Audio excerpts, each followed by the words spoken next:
So it's my great pleasure to welcome you to this afternoon's plenary session with Gabriela Hook from ETH Zurich. She's a power systems engineer, and she's going to tell us about her work. Thanks so much for the introduction. When I saw there's actually a plenary talk this morning about a very similar topic, I was like, oh, maybe I need to change my presentation, but I think it turned out it's very complementary. Some things are overlapping, but maybe you also appreciate hearing it again. It's the first time for me at ECC, or generally actually at the Control Conference. So when I was invited to give this talk, I asked my colleague John Ligros about, well, how do I do this talk? And he was saying, well, first think about the key messages that you want to give. And to make sure that you actually do get the key messages, I start with these. So the first one is, in power systems, we have nonlinear, non-convex, and or stochastic problem formulations. And our models include differential equations, integer variables, and more fun characteristics that I'm sure you're going to like. So, perfect playground for the controls community. Second message is, our problems are real-world problems with large societal and environmental impact. So if you work with us, you can help us save the world. So this as a starting point, and I hope I'm able to convince you that we do have some interesting problems. Similar to this morning, I don't really have equations in my talk, so just one, the swing equation, but I hope it's going to be interesting to you. So this is the overview over the talk. I'm first going to talk a bit about electric power systems basics, because my assumption was that only few of you know exactly how the electric power system works.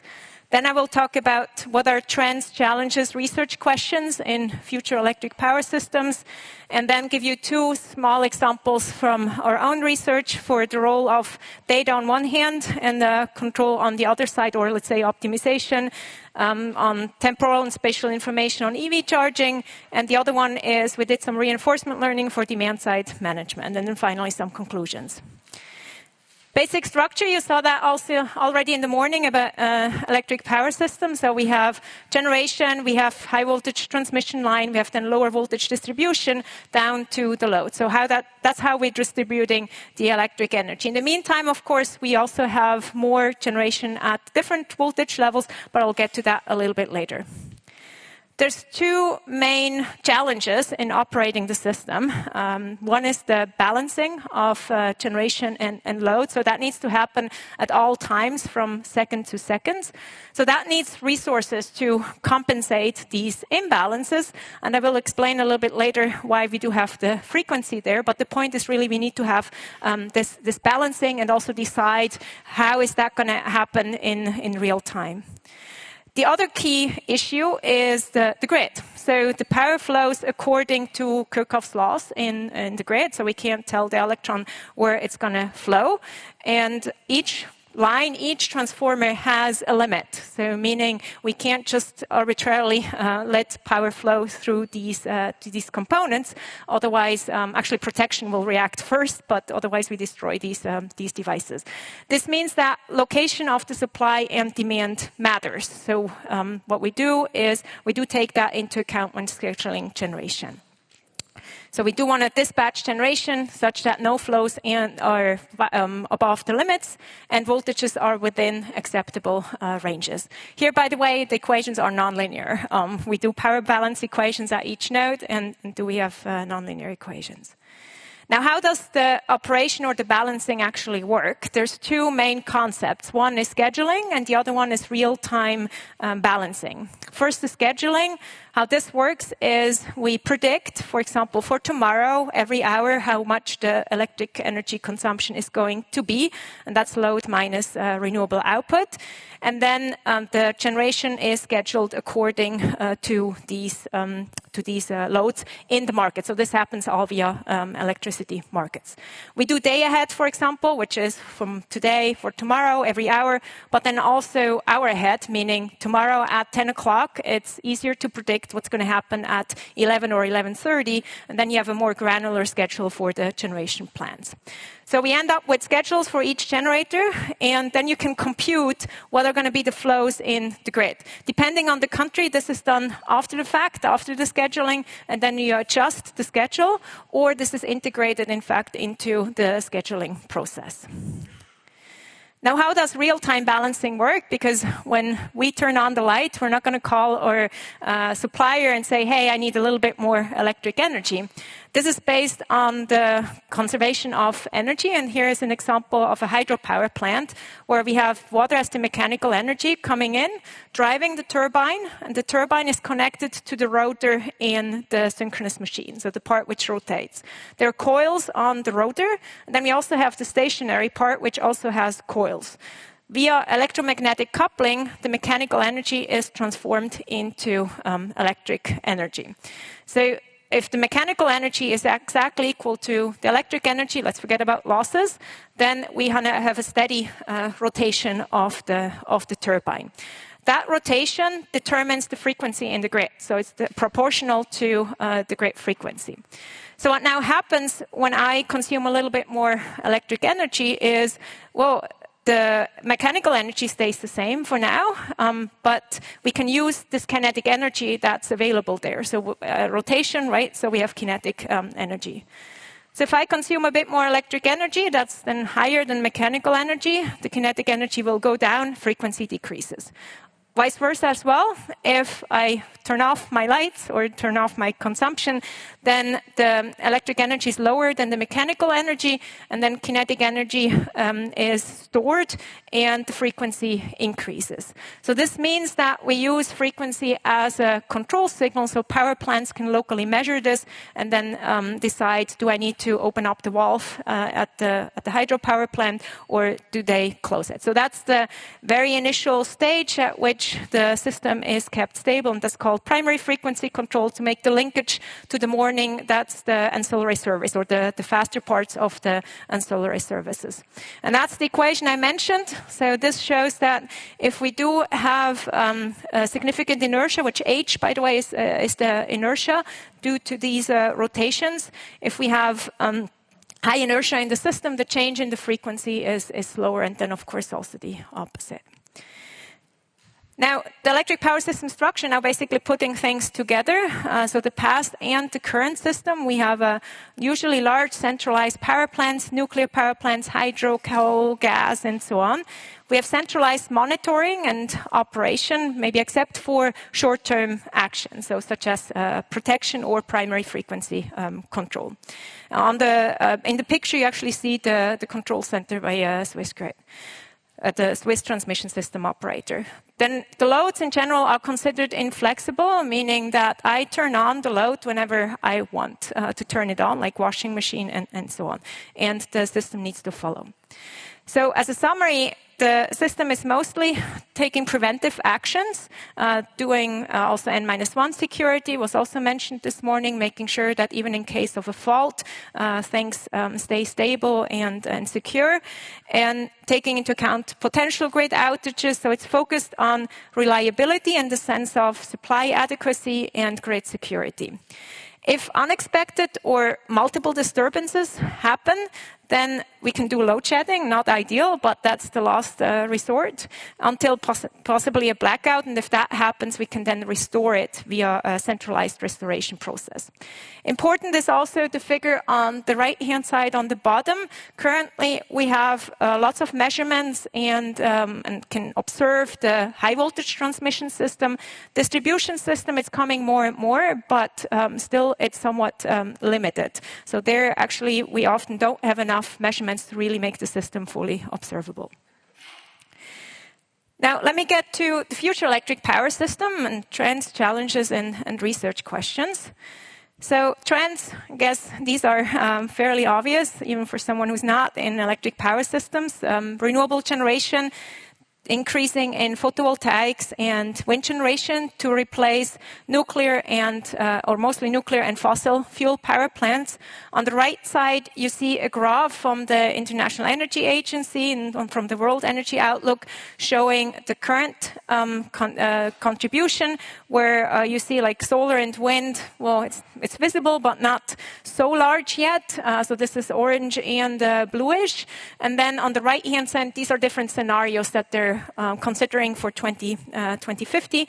And you see that particularly the PV part and the wind part have significantly grown. Then electrification is also a very important topic for decarbonizing the heating as well as the mobility sector via electric vehicles and heat pumps. That increases the electric energy consumption. Some of it is compensated by some efficiency gains. Then information and communication technology, also a very important topic. It starts with smart meters. So some of you might already have smart meters at home installed by your supplier, as well as energy management systems at home. And then in the grid, additional grid measurement devices and control devices. And an important aspect, probably also for this community, looking for more and more local intelligence. So how can we leverage all of that data locally to make intelligent decisions? Now, I have a few slides regarding the key challenges.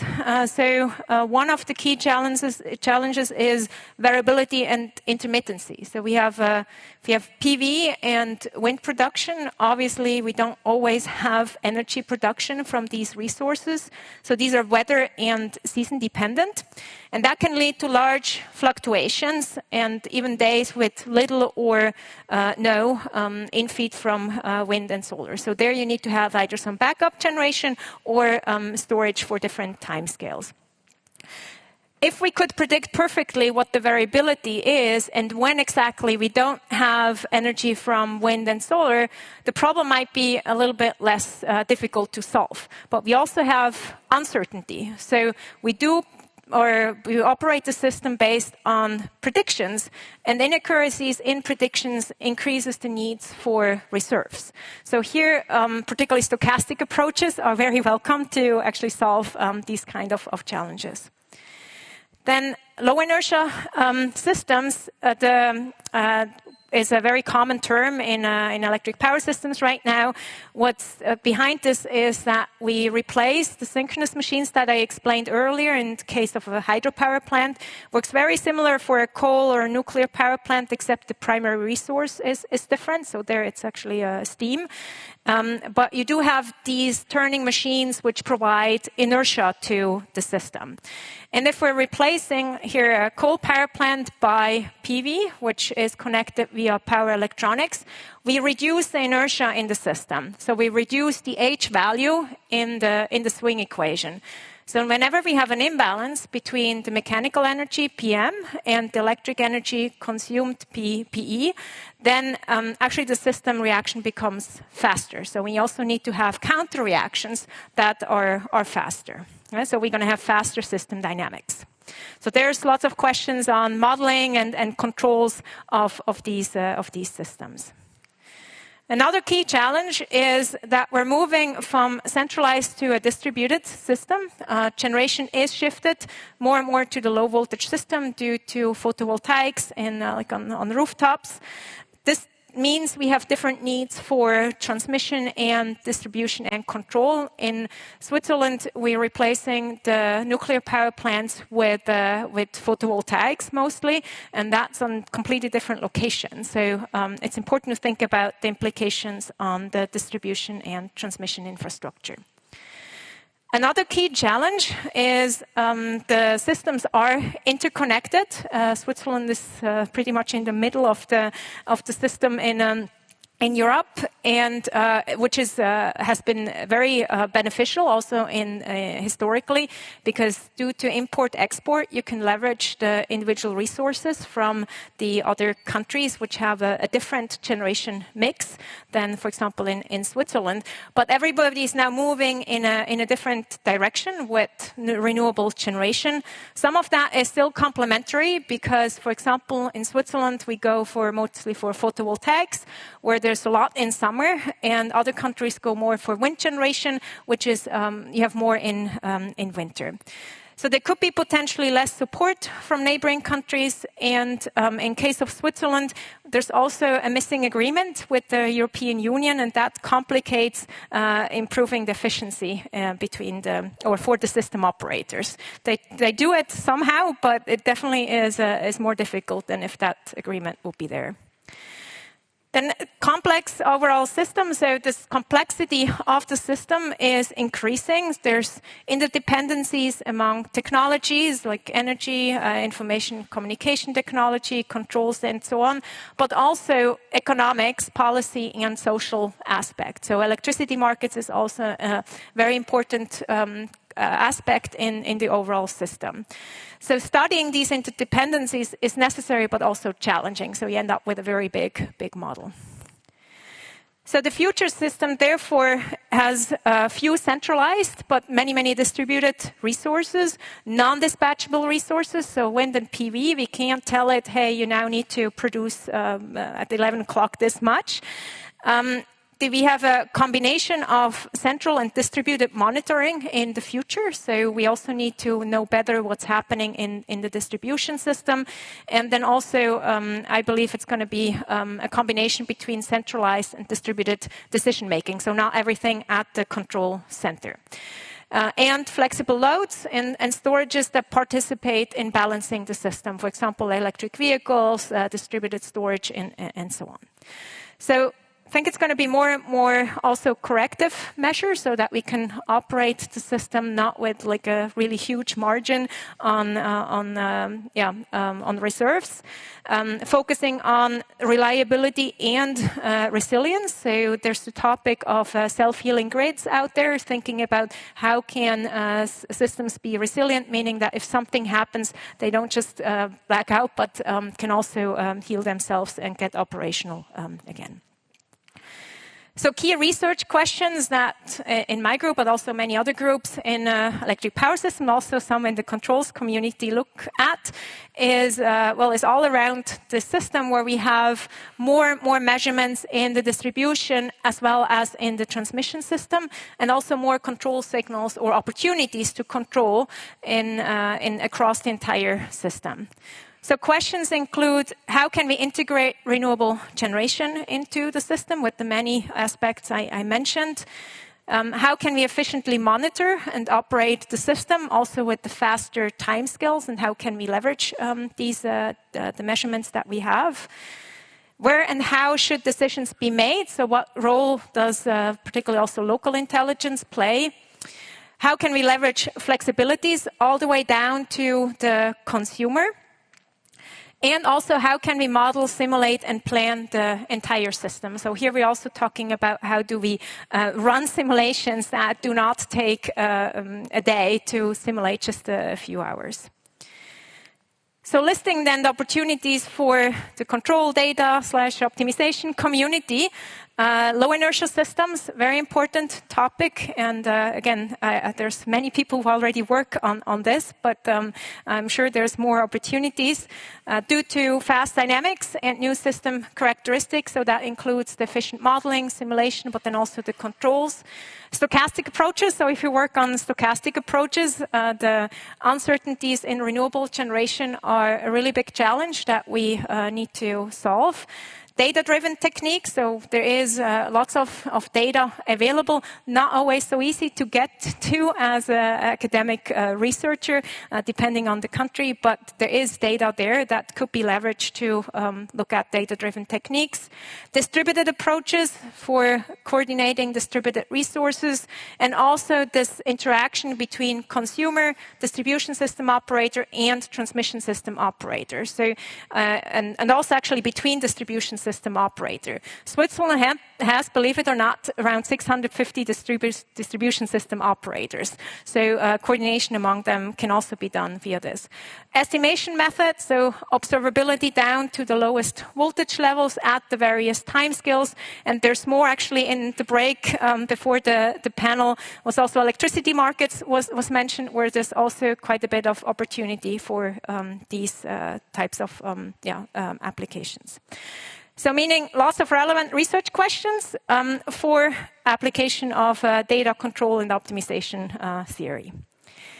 So as the last part, I want to talk, or in the second part, I want to talk, to present to you two research examples. The one is really focused on how can we leverage data to, not for controls in that example, but to think about how do we need to build and plan the system given the increase in the charging from electric vehicles.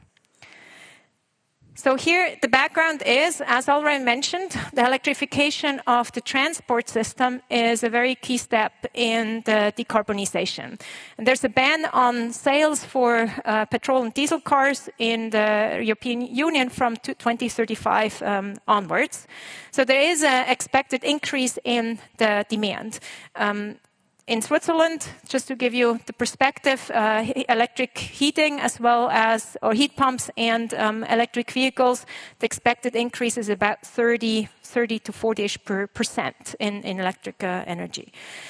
So that leads to, again, an increase in demand. But the good news is this additional load is very often flexible. So you can shift it in time.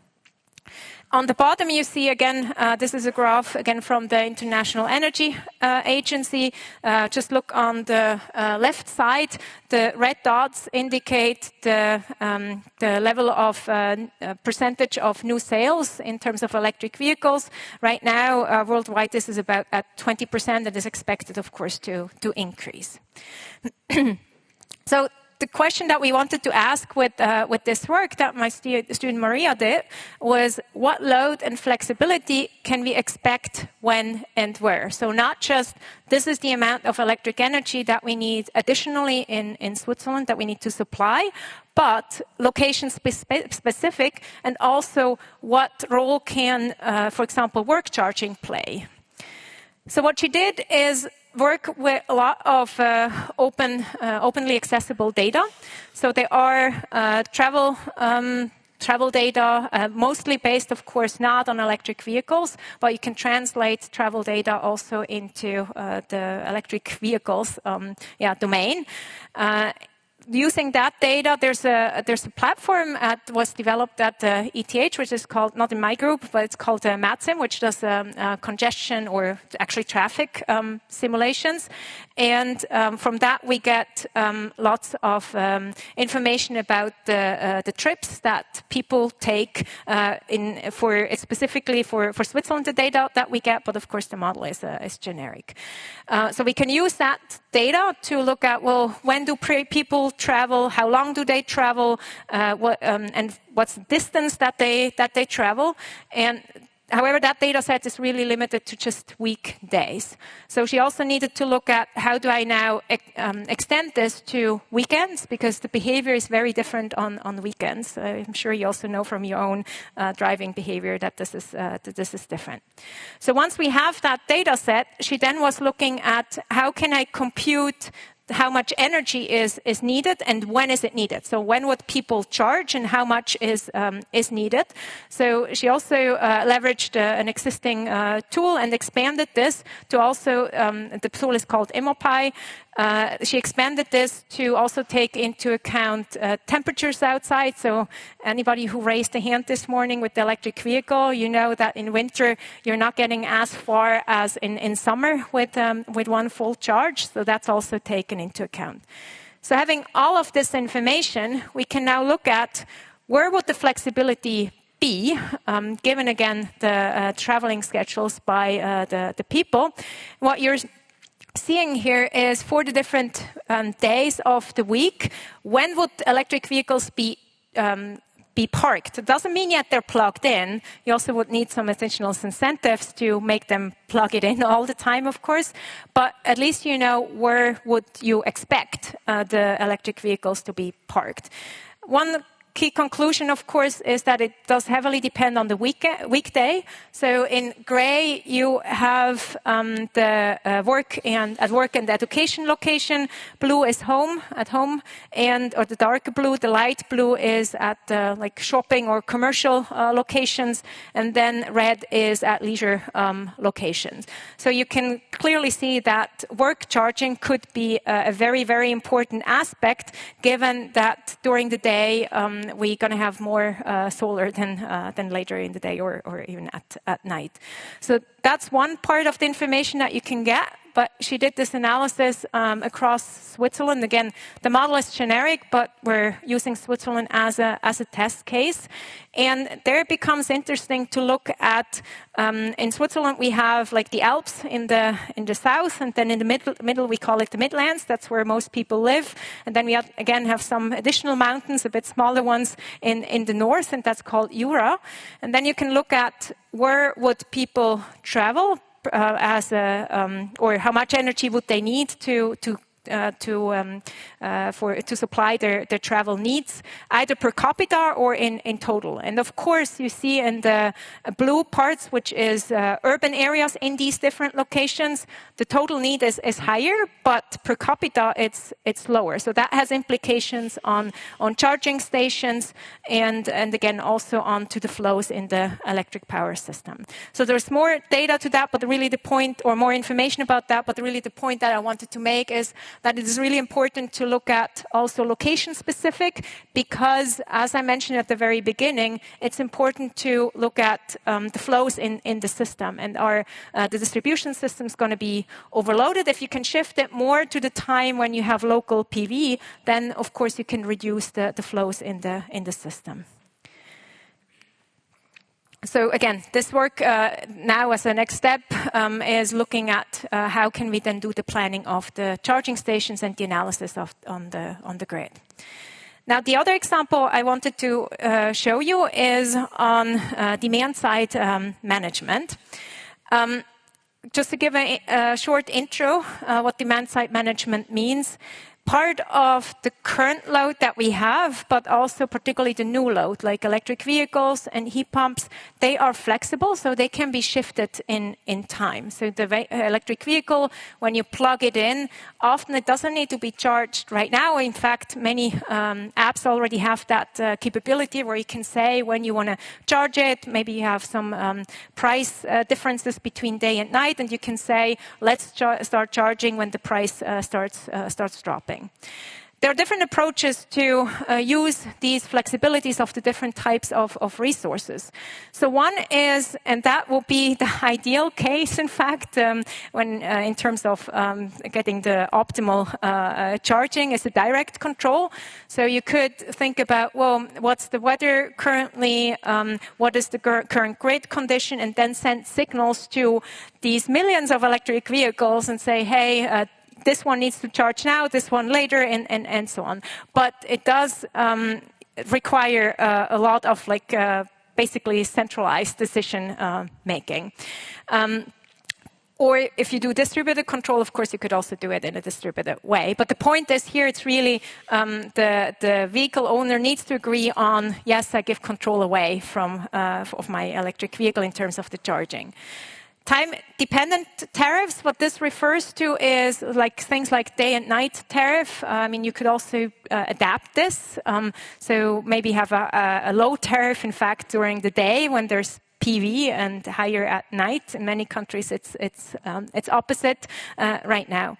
Then dynamic tariffs, that's a more variable tariff, so that you're getting a signal on a more regular basis, let's say every 5 minutes, which is adapted to, again, the grid condition as well as the weather conditions.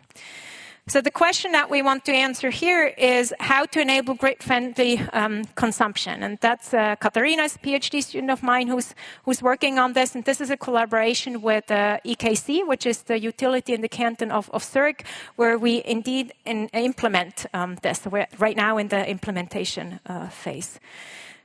Taking first the distribution system perspective, so the DSO perspective, we make assumptions which are currently the case in the system, such that saying that the DSO has access to historical data, like grid load data, transformer load data, a weather forecast, but not to the state and control logic of the local devices. So the utility might know what type of devices are there, electric water heaters, heat pumps, electric vehicles, but not what is the current state and how are they being controlled. And we also assume that we don't know exactly what's the level of flexibility at each individual house. We do estimate it, but don't assume that we have that information given. Then we're formulating this problem as a partially observable Markov decision process where the observation space is time and day, the current price signal. So we want to send a signal every 15 minutes and we update it every 15 minutes. We have the transformer station loading, the radiation from the sun now and also a forecast, and then outside temperature now and as well as a forecast. Then what the goal is to determine what is the price in the next 15 minutes, and we define it actually as a change in the price and not the actual price. And our goal is to make sure that the customers behave in a grid-friendly way, meaning we want to reduce we want to avoid overloading. So what we have is a limit of what the grid can be operated at, and then we set a certain margin, and starting above that margin, we start penalizing the loading. So we end up formulating that as a rewards function. And we're using some deep queue network to learn these 15-minute tariffs. The customer perspective, again, we try to make it as realistic as possible, that it reflects current situation. The controllable devices are heat pump, electric water heater, and electric vehicle. The decision-making, however, is limited to blocking and unblocking. So like ripple control, if you are familiar with ripple control, so we just say, locally we now make these decisions of blocking or unblocking the devices. There are constraints on the number of time steps that can be blocked, and also then how long it needs to be unblocked. And the objective is to block, at the customer perspective, of course, during the most expensive hour based on the price forecast. Without going into too much details of the simulation study that we did here, on the right-hand side, you see just the overview over 10 different types of consumers that we're simulating. They have different sizes of the electric water heater, heat pump, and so on. Also different information where they get their forecast for the prices from, because they need the forecast, but they're not getting it from the utility, but they use different services to actually get that forecast. And then we can look at what happens now in these interactions when we use this learning to determine the price and then the actions by the consumers. And what is then the grid load? What this visualizes on the bottom left is the prices. It's normalized. That's why it's between -1 and 1, the prices that you see during the 24 hours over the simulated period. And you see that it does vary. The interesting fact is that when there's not much wind or solar, you're actually probably better off to just have some random charging, so it uses a unit price for the entire day. But when you have lots of wind and solar, then you want to shift it into these time periods, and that's when we see the control via the tariffs. And on the top, you see it's actually easier in the little window to see the difference between if you do not any control. You can see that in this low duration curve that we're able to reduce the peak with this machine learning based control compared to the no control case. The proportional price is a very simplistic way, which is saying I take it proportional to the loading at the transformer station. That behaves the worst. So for winter, this worked very nicely. For summer, actually, we have one time instance where the loading actually goes above the value that we see in the no control case, which is not ideal. Luckily, in the summer case, it's not. It's fine because the loading is significantly lower in summer than in winter. But you can see that there is some opportunities here to use these types of approaches for example, for tariff design, when you don't have all of the models. So as a conclusion, future electric power systems require the coordination of millions of distributed devices across different voltage levels. Data enables detailed analysis of system needs and characteristics, which is the basis for optimal planning and operation. Control plays an important role at the device, but also at the system level. Key challenges, I have to say, right now go beyond the control. It's more like social policy, and we really need to speed up the deployment of renewable energy. But control solutions are needed to be ready when the transition is indeed speeding up. And then an important aspect is also that while we often work with smaller systems to demonstrate certain concepts, the solutions need to be scalable and then essentially be ready in the next few years for a range of different applications. So that's it from my end, and I'm happy to answer any questions. Okay.